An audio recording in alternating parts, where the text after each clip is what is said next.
thank you all for coming. We are so overwhelmed with the support we have. We want to thank Mrs. Mariam Pillai for arranging this meeting. She has known our family for a long time as a church member, our employer, a friend, and she's like a mother to us who is there all the time whenever we needed her. We authorized her to arrange this meeting along with the other communities, various organizations, and church leaders. We are standing here today by the strength we have from our Pravin's soul and by the prayers of thousands and thousands of people all around the world, and we thank you all for that. We feel the power of prayer and love which makes us move forward in this difficult time.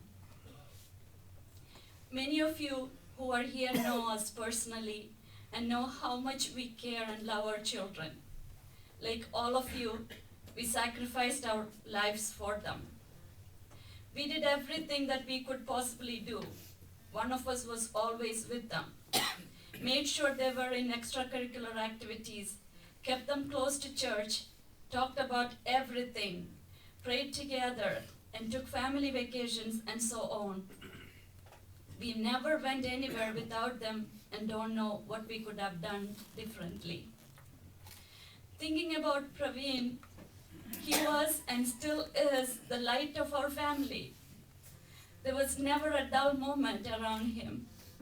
He would do and say anything to make us laugh. He had no shame.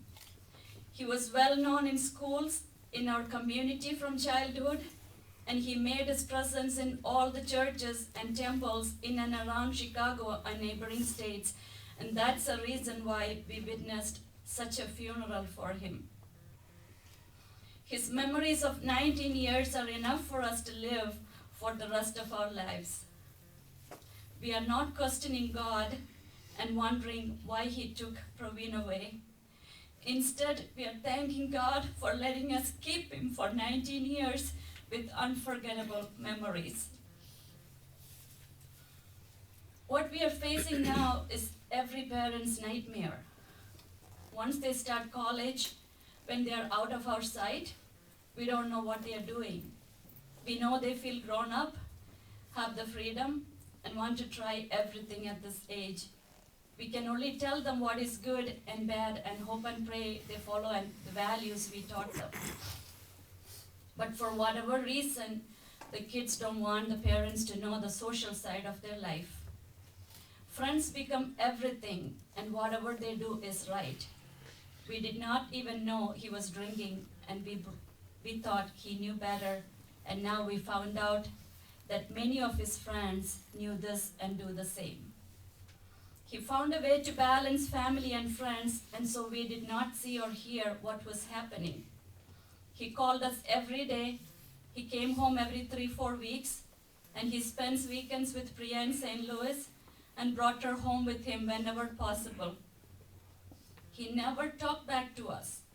If he gets mad, he'll go into his room, and in 5 to 10 minutes, he's back to his naughtiness again.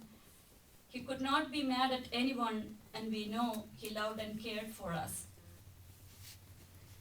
The reason why we are standing here and asking for your help is because we don't have any peace of mind since the day our son went missing. There are many unanswered questions. We try to add up everything, but we are not getting anywhere. We are trying to solve the puzzle, and we need your help.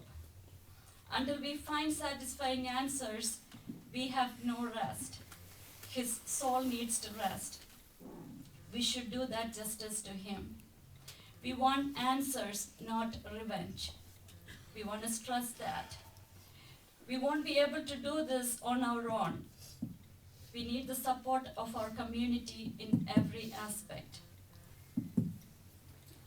If his passing can shed light in one person's life, save a soul, or make a change in the legal system that we all believe and trust, every pain that we feel is worth it.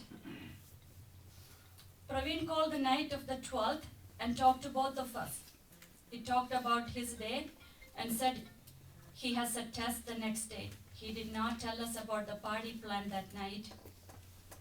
The late night party, the underage drinking, and the wrong decisions are the reasons why we have to stand here today.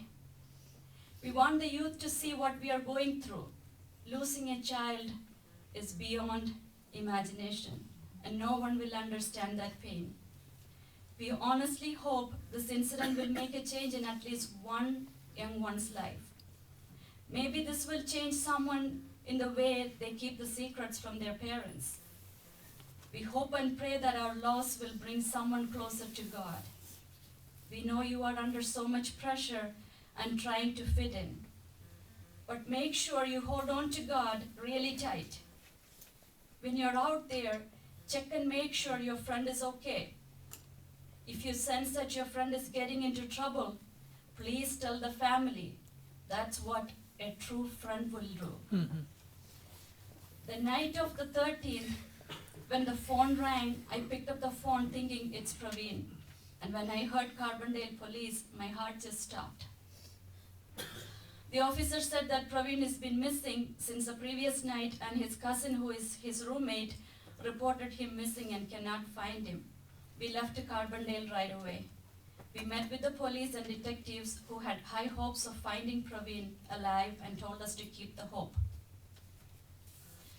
They told us that many college kids do this and they come back in 4 or 5 days. We knew that our Pravin never do anything like that unless he's in trouble, and he would call us if he has any access to a phone. We do not want to speculate on what they did and did not do, but we know we are not satisfied with the way this was handled.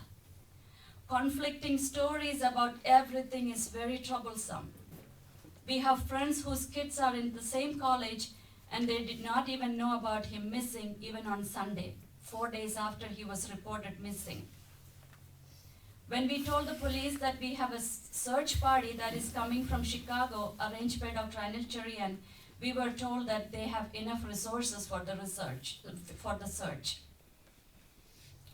At one point on Saturday, one officer thought that Pravin was not in Carbondale anymore, and we were told that the information was given to state police, troopers, and he was placed in the national database for missing person.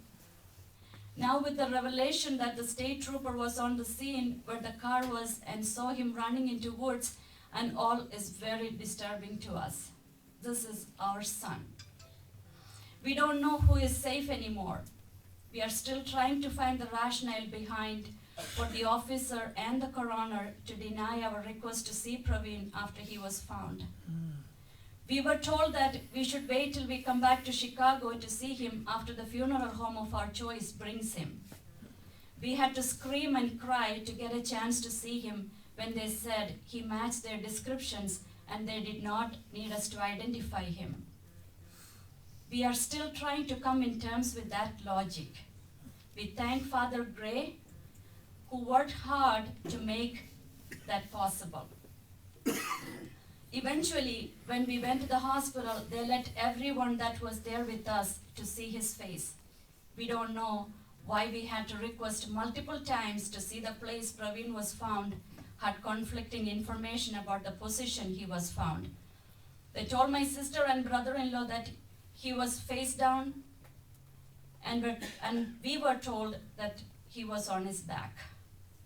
On Saturday, after the dog squad searched the area, the conclusion was that Pravin was on his way back to his apartment and the dogs stopped by a creek and could not follow his smell anymore. We were told that the dogs are very well trained and could follow the smell even if they think he was in the creek, and they would jump and had no reason to think that he was in the creek. Pravin was found on Tuesday, about 3 miles from the place where the dogs had stopped, and when we asked about, the answer was, dog is just a dog. Hundreds of people walk through the street and the dogs get confused with smell. The area where Pravin was found was so muddy, and they told us that we need equipment to get in, and it will be very dangerous for us to get there, and tried to keep us away. And after insisting and pleading to see the site to put a cross there, they took us there, and we thank Father Gray for that, for making this possible. The path is very muddy, slippery and full of thorns and vines, and could not imagine Pravin walking through there in the midnight. The place where they told us he was found was a clear area, and we could see the lights from the parking lot. We did not see any sign of identification of the place there where Pravin was seen. If they searched that area prior with a helicopter, I'm sure they could have found him earlier. Even though we saw the Dean of Student, Katie, many times, we did not meet the SIU police chief until Monday afternoon, and we believe it's after Sheila Simon called. This was one of their own students. The way this is portrayed is Pravin went to late night party, was drinking, got into a car, had a fight, went into woods, got disoriented, and died of hypothermia. It's very hard for us to digest. All these raise so many questions, and we have sleepless nights ever since. It makes us sick to think that he was lying less than 400 yards from where we were staying. Now, the new revelation with the trooper raised more questions. We think the job of police officers are protection of life. We did not see anything that the trooper did to save our son. Whatever the reason is, it's very hard for us to realize that no report was filed or the trooper did not come forward even after this missing person one was in media constantly. There are many questions and we need answers. We know his late night party and drinking led to this, but this is a human being, a 19-year-old kid.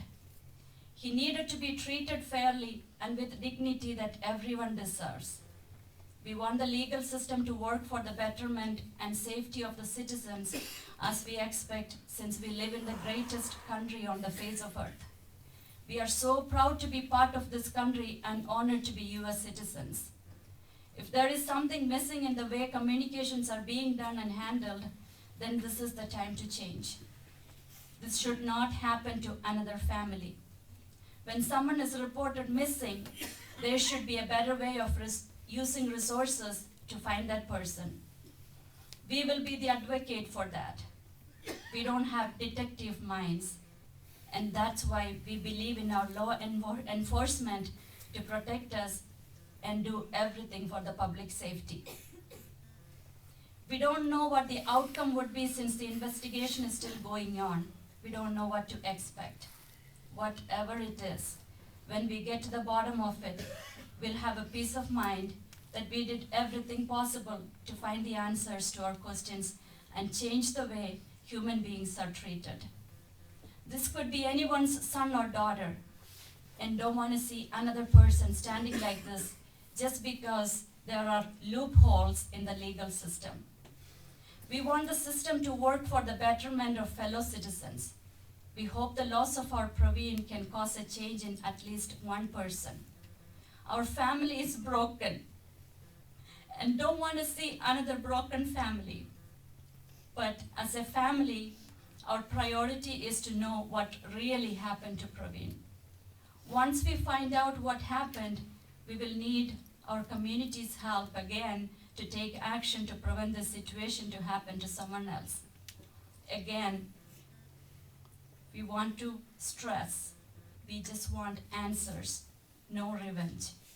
We want to go to our grave in peace, knowing what happened to our Pravin. That's all. Thank you all for coming.